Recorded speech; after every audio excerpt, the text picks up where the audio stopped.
Ok.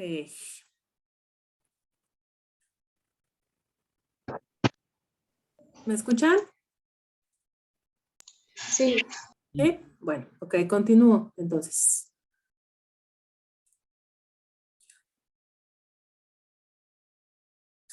Normalmente hay un procedimiento, además de los que les he estado compartiendo, que se utiliza para analizar los datos. Primero, deciden qué tipo de pruebas estadísticas van a hacer para poder interpretar la información de su investigación, ¿sí?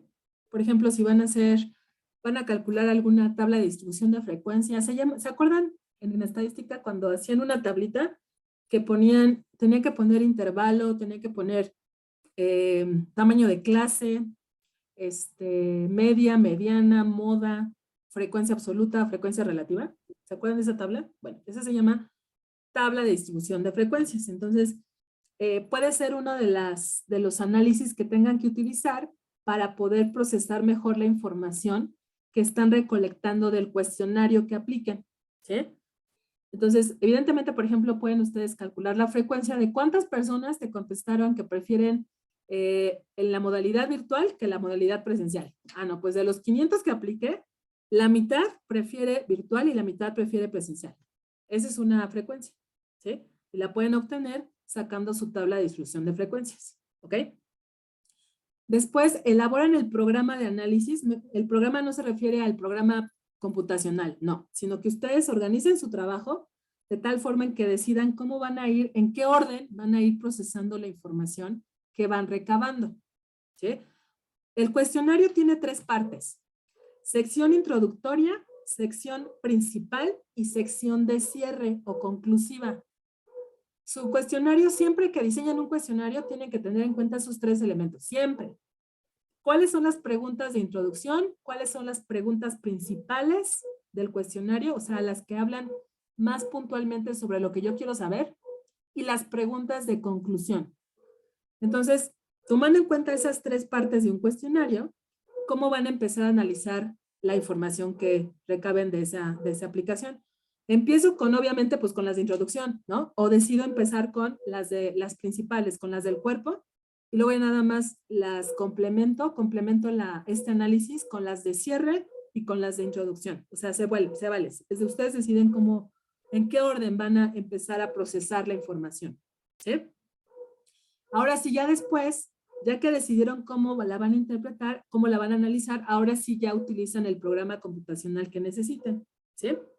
Y finalmente, ya que hayan hecho los análisis computacionales, hacen la extracción de estos análisis para poder organizarlos en una tabla o en una gráfica, ¿ok?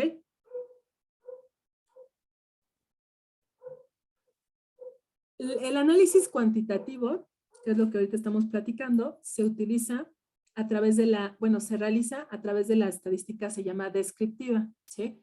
También un poco la inferencial, porque es cuando comprobamos o rechazamos las hipótesis, pero empezamos con la descriptiva, ¿no? Que es la que utiliza las medidas de tendencia central, que es la que les comentaba, media, mediana, moda, tururú. Las de variabilidad, que es desviación estándar y varianza, y la distribución de frecuencias, ¿sí? A ver, ¿cuál es la diferencia entre la varianza y la desviación estándar? De entrada, digo, porque sí sabemos calcularla con la fórmula, pero ya que la obtenemos, ¿qué significa ese numerito? ¿Quién me dice? ¿Qué significa una varianza? ¿Qué significa una desviación estándar?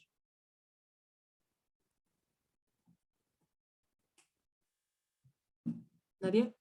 ¿A la 1, a las 2, a las 3? ¿Nadie? ¿O a qué le suena varianza y a qué le suena desviación estándar?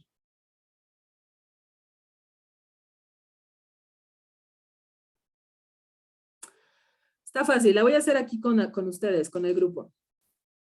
Si mi criterio de análisis en este grupo fuera edad, ¿hay varianza o no? Claro que hay varianza, Sí. pero por supuesto, digo, no voy a preguntar edades para no ventanear a nadie, pero yo estoy segura que todos no tienen 15 años. ¿O sí? No, ¿verdad? Desafortunadamente, ya crecimos algunos y otros seguimos jóvenes y bellos, pero hay variación. En este grupo, con respecto a edad, hay variación. O sea, si yo les preguntara, licenciados, ¿hay varianza en este grupo con respecto a la edad? ¿Qué me contestan? Sí. Sí, perfecto. Esa es varianza. La variabilidad con respecto a una variable o a un criterio que presenta un grupo de estudio o una población de estudio. Eso es varianza. ¿Sí? Eso significa el numerito que ustedes obtienen cuando sacan la fórmula. ¿Sale? Ahora, ¿qué es la desviación estándar? Está fácil. Si ustedes me dijeran, honestamente, no, yo tengo 20, yo tengo 21, yo tengo 28, ¿no? Yo podría hacer un cálculo de en cuánto varían en edad. O sea, de qué hay varianza. Pero ahora yo quiero saber cuánto varía, cuánta es la intensidad de esa variación. Bueno, eso se llama desviación estándar. Esa es la desviación estándar. ¿Ya vieron? La intensidad en que es grande o pequeña con respecto a la media, al promedio, una varianza. Eso es la varianza y la desviación estándar. Bien, es bien bonito entender la estadística, ¿verdad? Ya cuando nos la explican, dicen, ay, qué felicidad de todo ese trabajo que hice en la secundaria, significaba eso significa. Por eso es importante entender los números, porque eso es lo que le vas a presentar a tu cliente. Tu cliente no entiende qué significa una estadística, bueno, o sea, tienes que explicársela, ¿sí? ¿Quedó claro?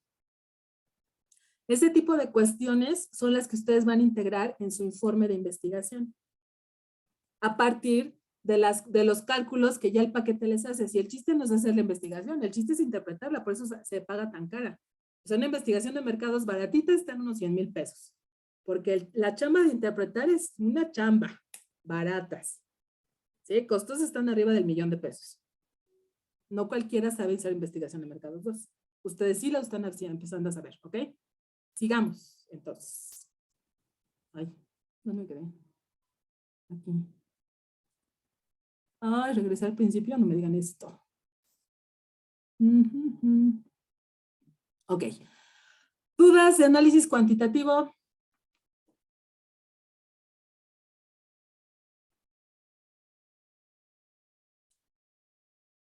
¿Alguna pregunta, chicos, hasta ahorita? ¿No? ¿No? Bueno. Ok, vámonos ahora a lo que ya vieron el curso pasado. Lo quise integrar porque cuando hacemos investigación mixta, ¿se acuerdan de la mixta? Es las dos, quali y quanti. Hacemos justamente, además de hacer los cálculos e interpretarlos, los complementamos con la aplicación de instrumentos cualitativos de información. ¿Cuáles son estos instrumentos? Entrevista, observación, grupo focal, historia de vida. Todas esas herramientas son cualitativas. Eso lo vieron en el curso pasado, si no estoy mal. ¿Sí? Entonces, cuando yo hago investigación mixta, hago todo este choro de estadística con su interpretación muy bonita, como lo hicimos ahorita con varianza y desviación estándar, ¿sí? Pero ahora interpretando las medidas que utilicé en la investigación y luego lo complemento con análisis cualitativo, ¿sí? Esa es la riqueza de la investigación mixta. O sea, no es que hagas doble chamba, es que haces la investigación cuantitativa y la complementas con la cualitativa. ¿Sí? Esa es la mixta. Por eso les dije que, bueno, no sé si a ustedes les dije, pero a los que están haciendo su tesis se les avisa. A ver, mi rey, puedes hacer cualitativa, cuantitativa y mixta. Y se les abren los ojitos con la mixta, pero la mixta necesitas más tiempo, más experiencia como investigador, más recursos económicos, por ejemplo, necesitas más permisos del lugar o de la empresa donde vas a hacer tu investigación. Y pues a veces cuando empezamos a hacer investigación a nivel licenciatura no tenemos esos recursos. Entonces no nos queda más que o hacer cuanti o hacer quali. ¿Sí? Ok, entonces el análisis cualitativo de los datos son todos estos procesos que vamos a hacer para interpretar de una forma más subjetiva lo que estamos recabando de información. ¿Qué es subjetividad? Por ejemplo, ustedes pueden, en el mismo tema este de la virtualidad y presencialidad, habrá algunos que me digan, o no me lo digan, pero lo piensen, que les gusta más presencial, pero que están más cómodos virtuales, pero que sienten que aprenden más yendo a la escuela, viendo al maestro e interactuando con sus compañeros, que estando aquí en la computadora, ¿sí? Aunque sea más cómodo. Entonces, cuando ustedes hacen la investigación, que les dije, ¿no? Que la escuela les haya encargado el valorar qué prefieren más los alumnos, que además de los datos numéricos que encontraron, ustedes de manera subjetiva digan que aunque los alumnos sí prefieren, honestamente, asistir a clases, la variable comodidad interfiere en que se decidan finalmente asistir a la escuela. Pero esa variable comodidad surgió de una entrevista que aplicaron a los alumnos. Entrevista, o sea, preguntas abiertas, o sea, cualitativo.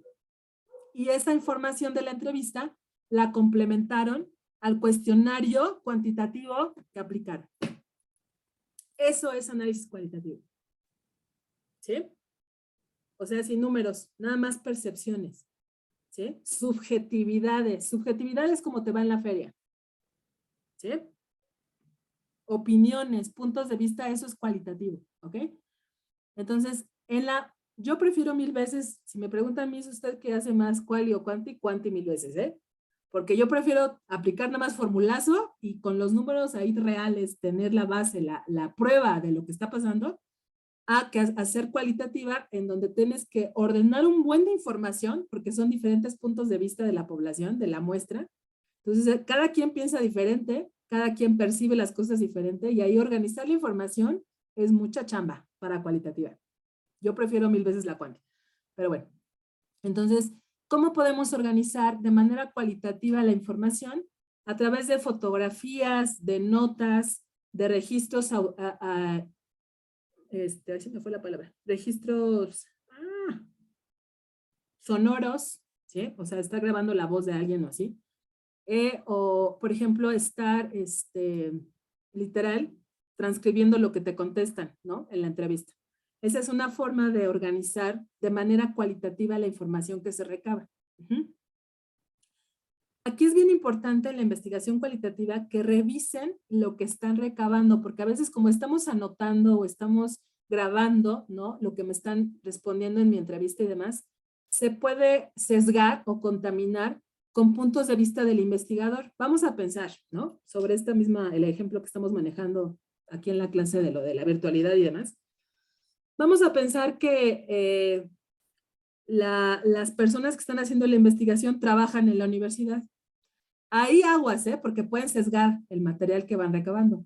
Como estas personas trabajan en la universidad, pues evidentemente van a estar a favor, quizá, de que se regrese a presencial, porque a lo mejor es más fácil, no hay el tema de que la red y que las computadoras y la plataforma, ¿no? Entonces es más fácil, aparte están acostumbrados o acostumbradas a trabajar siempre presencial. Entonces, ellos preferirían que fuera 100% presencial, y esta preferencia, cuando estén recabando la información cualitativa, se puede manipular por parte del investigador, y ahí hay error. Y como no estamos ocupando estadística, porque mi investigación es cualitativa, la información que yo recabe va a estar mal. Y por lo tanto, los resultados y las conclusiones también. Esa es otra desventaja de la cualitativa. En cambio, en la cuantitativa no. La fórmula y las fórmulas estadísticas que ocupo hacen el ajuste automático de errores muestrales, errores del investigador que pueda haber, errores de subjetividades que pueda haber en la muestra. Las fórmulas lo ajustan automático y tú no te preocupas por esa parte. En la cuantitativa, en la cualitativa no. ¿Sí? Pero cada quien decide de acuerdo a la investigación que se estén trabajando. Por ejemplo, bueno, aquí hay herramientas que les proponemos para nuevamente organizar su información cualitativa con videocassettes, CDs, fotografías, mapas, videos, etcétera, siempre y cuando revisen que estén completos, ¿no? Porque otro problema es que cuando están grabando algo o que están ocupando algún dispositivo, siempre pasa que se les corta, ¿no? La pila. O si lo pasaron a Word, se les borró el archivo. No, bueno, hay muchos problemas. Entonces, nada más asegúrense que si van a utilizar alguno de estos dispositivos, sean funcionables, que no afecte a la información que están recolectando. Establecer cuál es el plan de trabajo en una investigación cualitativa, cómo van a codificar los datos. O sea, por ejemplo, a ver, si yo hago investigación, una entrevista, ¿no? Y aparte hago una observación, a ver, ¿cómo le voy a hacer en la observación? Voy a estar ahí en la universidad desde que abre hasta que cierra, a ver cuántos alumnos se presentaron, cuántos alumnos están en línea, porque creo que hay unas clases híbridas. De esos alumnos que están en línea, ¿sí están ahí atentos a las clases o no están atentos a las clases? Pero ¿cómo lo voy a organizar? O sea, ¿cómo lo voy a ir registrando? ¿Sí? A manita, lo voy videograbando, o me voy apoyando en alguien que esté en las clases mientras yo estoy conectada a Schoology para ver, y a Zoom para ver quiénes están en línea y quiénes están acá, presencial. O sea, ¿cómo lo van a codificar? ¿Sí? Definir el método para analizar los datos. Yo, por ejemplo, les puedo compartir que en la tesis del doctorado que hice, sí tuve que utilizar tablas y gráficas porque mi investigación, a pesar de ser cualitativa, porque yo no quería, pero mi asesor me dijo, no, pues es la cualitativa. Y yo, bueno, está bien. De todas formas, utilicé tablas y gráficas, a pesar de que fuera cualitativa, ¿eh?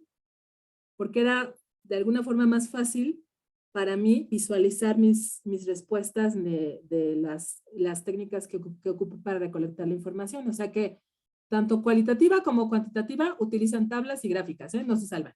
Nada más que, por ejemplo, las tablas que se utilizan para cualitativas son las tablas sencillas, ¿no? Como las que conocemos así de columna, renglón. Si es APA, sin columna, pero nada más plasmar la información de forma sintética, ¿no? En la tabla.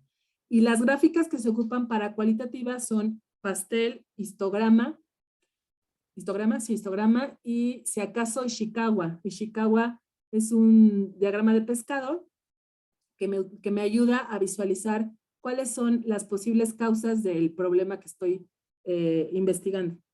Esas son gráficas que se ocupan mucho para cualitativo, si quieren, ¿no? ¿Qué es el segundo punto de esta diapositiva? El tercer punto, ay, espérame tanto porque ya me, ok. El tercer punto es, ¿qué programa voy a requerir para analizar mis datos cualitativos? Ya hay, gracias a Dios, paquetes estadísticos, porque antes no había. Antes nada más, para hacer investigación cualitativa lo tenías que hacer todo a mano. Ahora no, ahora hay paquetes que, metiendo tú las categorías de análisis de la investigación, hace el procesamiento. Lo más que llega a hacer es separar la información del paquete para que tú puedas verlo más, ¿cómo decirlo? Para que tú puedas diferenciar bien qué categoría se está analizando de tu información cualitativa y tú nada más hagas la interpretación. Uno de los paquetes cualitativos son Quality Miner, ajá, se llama así, Quality Miner. Creo que esa no es licencia cara o es abierta, creo que incluso no se paga, y si se paga es muy barata, no es igual que SPSS, que sí es una lanita. Pero es un paquete no tan complicado y lo pueden utilizar para organizar sus datos de acuerdo a las variables de análisis. Y establecer fechas para la realización ese es el último punto. ¿Cómo van a organizarse? Porque, repito, la investigación cualitativa es mucho más vasta, o sea, más grande que la investigación cuantitativa. Entonces, tienen que organizar sus tiempos con un diagrama de Gantt, ¿no? Ahí poniendo qué actividades tienen por realizar para analizar la información cualitativa. Si ustedes lo van a hacer o van a apoyarse de algún asistente o de algún compañero si están haciéndolo en equipo, o sea, bien delimitado la organización del análisis de la información cualitativa, ¿sí? La codificación de los datos se puede hacer en dos niveles. El primero es por categorías y en el segundo es compararlas, ¿no? O sea, enriquecer el análisis que se hizo por categoría. Luego hay que complementarlas unas con otras porque finalmente se relacionan. Si se delimitaron correctamente, se relacionan entre sí y pueden hacer una codificación complementaria. Por ejemplo, aquí les puse una tablita en donde pueden identificar las categorías, ¿no?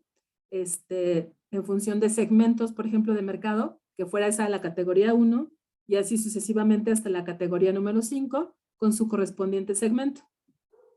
Los segmentos son análisis de unidades de análisis que ustedes deciden, valga la redundancia, estudiar o analizar en su investigación cualitativa, ¿sí?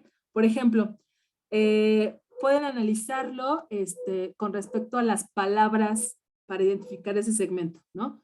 Si es alcoholismo, si es el nombre de la persona que se está analizando, si es su estado civil, esa puede ser, ¿no? Una forma de organizarlos. Otra forma de organizarlos puede ser por ideas o líneas, se le llaman, ¿no? Por ejemplo, por experiencias, ¿no? Personales. En este caso, mi esposo me abandonó después de que me embaracé por tercera vez. Esa fuera una idea en donde van a ustedes, a partir de esa idea, toda la información que recaben de su entrevista, que sea similar a esa línea, la van a meter ahí. ¿Sí? Párrafos, por ejemplo, este párrafo, ¿no? No puedo dejar de pensar en mis hijas, vean su padre completamente alcoholizado, bla, bla, bla. O sea, toda una idea la van a ocupar como un segmento, como una categoría, ¿no? Entonces, todas las respuestas que te den en la entrevista que se parezcan a esta idea, van para acá, las organizan acá. Por eso les digo que la cualitativa es más confusa. Para mí es más confusa que la cuanti, pero casi todos en la tesis que prefieren cualitativa, bueno, pues allá ustedes. ¿Sí me explicó?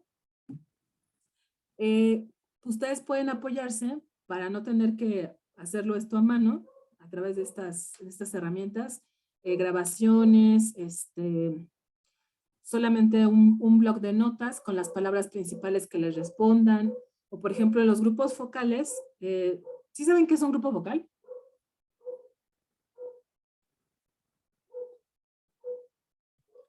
¿Sí han escuchado de la herramienta grupo focal?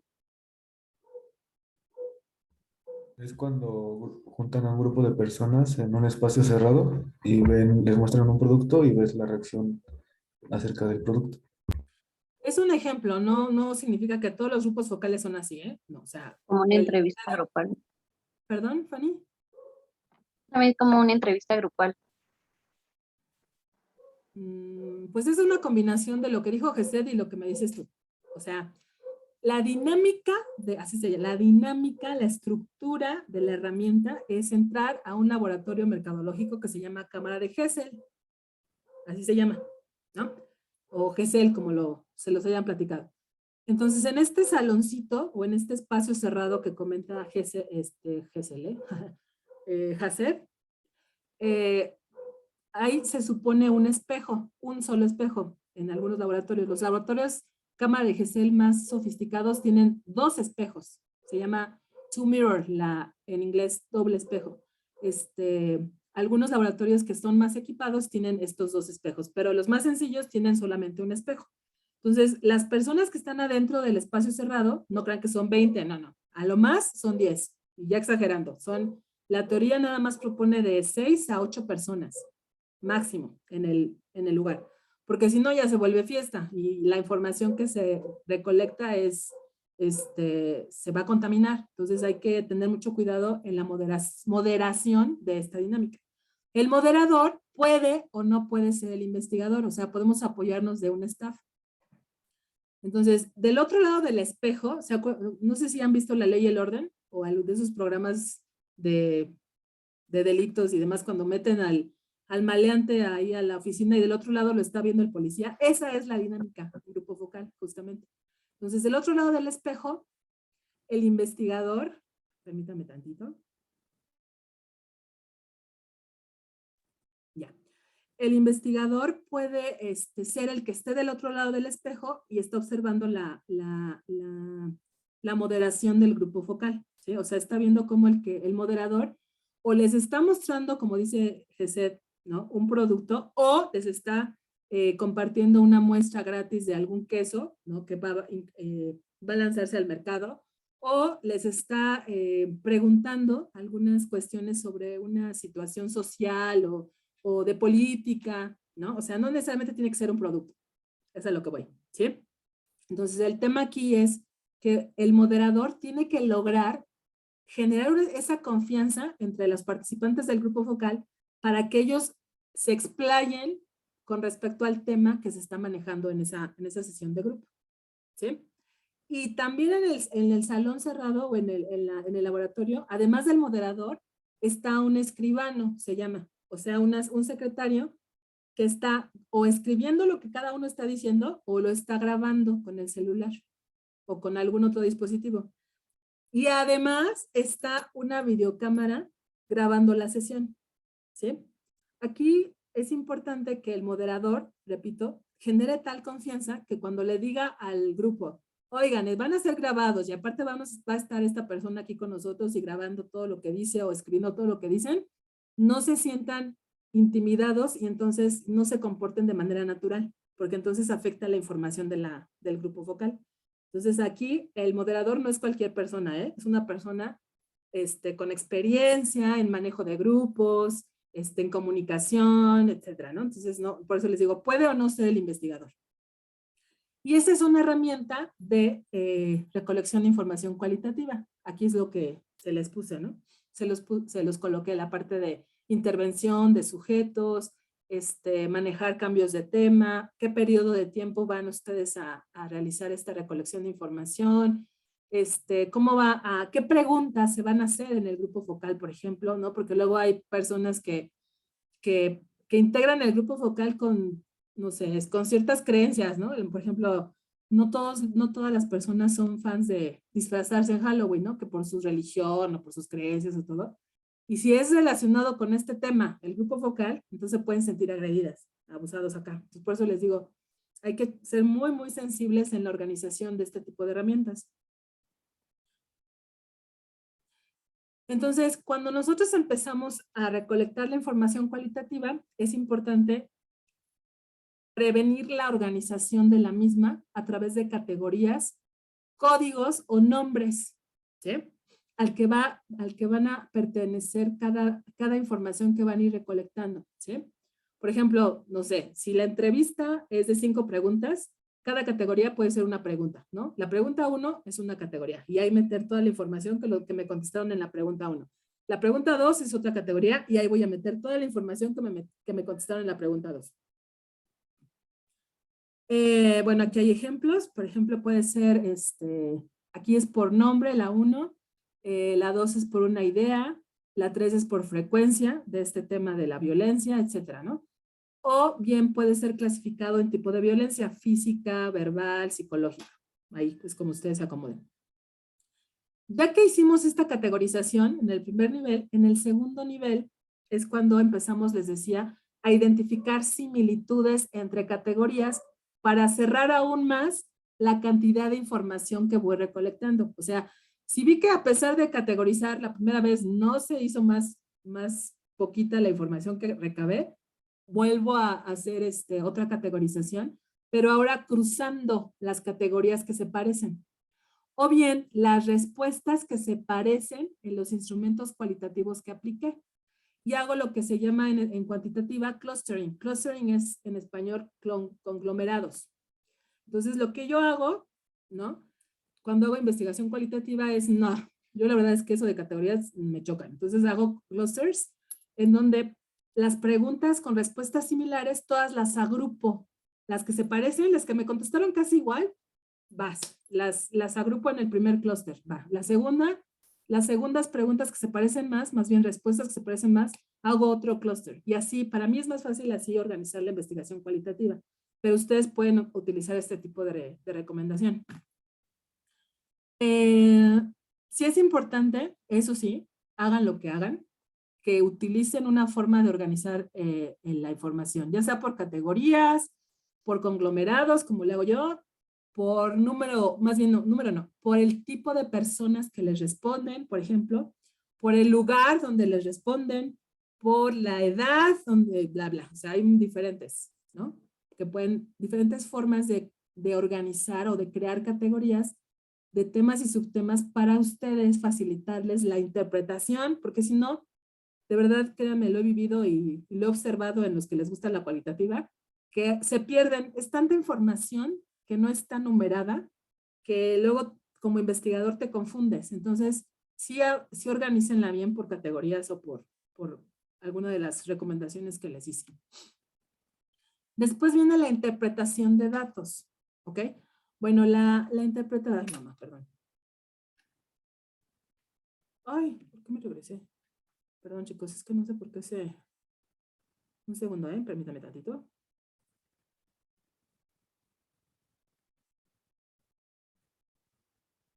Sirve de que respiran de tanto choro que les estoy dando.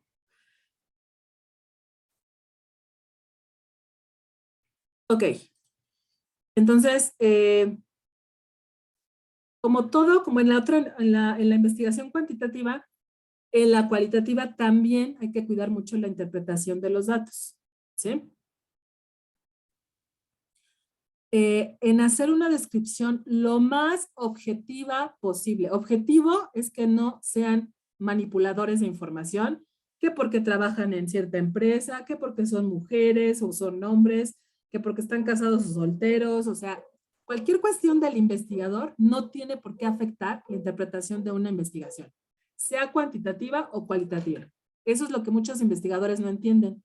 Cuando ya nos metemos con formas de pensar, cuando interpretamos los datos de una investigación, ya estamos dañando sumamente la investigación y los resultados van a estar equívocos. Entonces, jamás, jamás, jamás interpreten datos tomándose en cuenta, tomando en cuenta su personalidad, su forma de pensar, su profesión. No. Ustedes nada más son investigadores y lo que encuentren es lo que hay. Le guste o no al cliente, porque luego, por ejemplo, sí me ha pasado que lo que investigo y se lo presento al cliente no le gusta, ¿no? Así de, pues, ¿yo qué? O sea, yo únicamente investigué y eso es lo que hay. O sea, no puedo manipular lo que el universo le presenta, licenciado. Entonces, usted decida. Eso es otra recomendación, chicos. Si se van a dedicar a la investigación de mercados, jamás hagan recomendaciones a excepción de que se las paguen. O sea, de que en el contrato de investigación, al principio de la investigación, ahí el cliente les pida que además de hacer la investigación, le den recomendaciones. Ah, ok, así sí, pero están pagaditas. Porque si luego el investigador es mucho se siente acá muy experto, ¿no? En mercadotecnia y dice, y ya que hizo la investigación, se pone a recomendarle al cliente qué hacer en el problema que tiene, ¿no? Y error, porque luego si no le funciona, al cliente adivinen a quién demanda, con quién se desquita, de quién se queja, del investigador, por meterse en lo que no nos importa. Entonces, solamente que se los pidan, recomiendan. Si no, no recomienden. Nada más lleguen a las conclusiones de su investigación.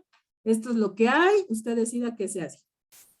¿Sí? Le guste o no, esto es lo que salió. ¿Qué quiere? Si no le gusta su producto al cliente, ¿qué es lo que yo hago? Usted decida si le cambia el empaque, hace una presentación diferente, le pone chispitas al helado o no sé, pero ahorita como lo está vendiendo, no les gusta a sus clientes. Entonces, usted decida qué hacer. Entonces, es muy importante la interpretación de los datos. También es importante, por ejemplo, para interpretar los datos, verificar frecuencias, ¿no? Luego, puede suceder que, aunque se hagan entrevistas, por ejemplo, ¿no? O se hagan grupos focales diferentes, las respuestas se parezcan a veces un poco. Entonces, pueden ustedes interpretar con base en frecuencias. ¿Cuántas veces te contestaron que sí a esta pregunta? ¿No? Ok, pues entonces empiezo. ¿Cómo se relacionan las categorías entre sí? Por ejemplo, a lo mejor pueden relacionarse la edad con la preferencia de acudir a clases presenciales o a clases virtuales. A lo mejor los alumnos que son más maduros prefieren ahí se me fue el nombre, la modalidad presencial que los más jóvenes. Los jóvenes les gusta más que la computadora, que el Zoom, que disfrutan de verdad las plataformas. Bueno, ese es su hobby y cuando no tienen que hacer, se meten a Schoology y a ver la plataforma. Ok, por la edad. Ahí pueden relacionar, para poder interpretar, relacionar categorías. Es importante describir contextos, eventos, situaciones, personas. Aquí sí hay que ponerle más variables de interpretación porque es cualitativo. En la cuantitativa no. En la cuantitativa nada más te enfocas en lo que metiste en la fórmula, en lo que estás evaluando numéricamente y no te metes con otras cosas.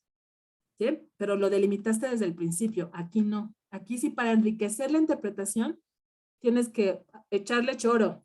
Pero cuidado, si ese choro no es de acuerdo o correcto con tu tema de investigación, empiezas a sesgar la información. ¿Sí? Por ejemplo, la violencia física expresada en el abuso de los esposos sobre sus mujeres tiene lugar en un barrio sumamente pobre de una comunidad de pescadores de Tequendama. ¿No? Bueno. No quise poner nombres de México para no generar ningún tipo de controversia, ¿ok? Entonces pueden hablar en la interpretación sobre tradiciones, sobre el rol del hombre, los matrimonios, cómo se dan en ese lugar, ¿no? Cuáles son las costumbres entre matrimonios de ese lugar, a lo mejor así es, ¿no? Etcétera, etcétera, etcétera, ¿no? Ok, algo bien importante tanto para cuantitativa como para cualitativa es la confiabilidad y la validez, ¿sí? En la investigación cuantitativa se valora con números, o sea, el paquete SPSS, creo que también Excel, le saca el coeficiente de confiabilidad, ¿no? Pero aquí en cualitativa no, en cualitativa lo tienen que ustedes identificar, que la información que vayan recolectando sea confiable y sea válida. Confiable es que su información presente cierto comportamiento lógico, coherente con lo que estoy investigando. Si mi investigación es sobre violencia, ¿qué tiene que ver el que prefieran los investigados el jugo de naranja? ¿No? O sea, ahí no está siendo válida la información. Y aparte no es confiable si, por ejemplo, unas mujeres que se ha comprobado que sufren violencia, se les aplica el instrumento, por ejemplo, una semana. Y ya sí se compruebe que efectivamente son violentadas y demás. Y a la siguiente semana te digan que no, que son sumamente felices y que están enamoradísimos del marido y que se van a ir a una segunda luna de miel. Ahí están siendo ya desconfiable, valga el adjetivo si es que existe, no está siendo confiable la información porque está, a ver, en una semana apliqué cada día de la semana en la misma entrevista casi a las mismas personas si era un comportamiento tendiente a que sí sufrían violencia. Y ahora me dices que no, que son felices y contentas, algo está mal, o está mal mi instrumento o algo pasa en la muestra que estoy estudiando. ¿Sí? Voy a reiniciar la sesión porque me queda menos de 3 minutos y nos volvemos a conectar, por favor.